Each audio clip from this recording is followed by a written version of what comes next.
This is the Lone Creator YouTube. We hope this video helps. In this video, I will explain how to play Super Mario Maker 3DS on Citra.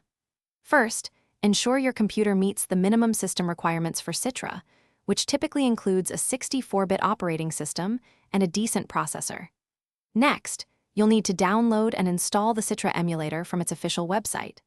Finally, prepare your Super Mario Maker 3DS game file, ensuring it is in a compatible format for the emulator.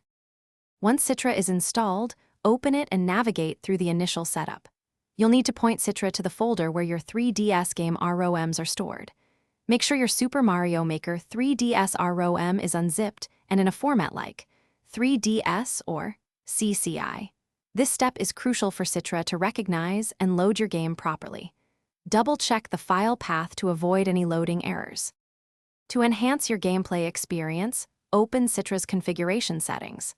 Under the Graphics tab, you can experiment with resolution and texture filtering. For smoother performance, consider lowering the internal resolution if your PC struggles. Also, set up your controls under the Input tab, mapping them to your keyboard or a connected gamepad.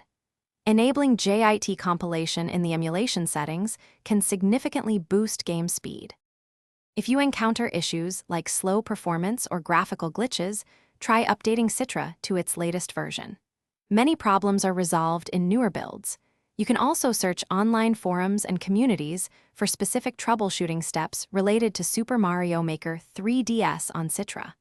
Remember to check the description for a link to the new Kindle Paperwhite and other great deals.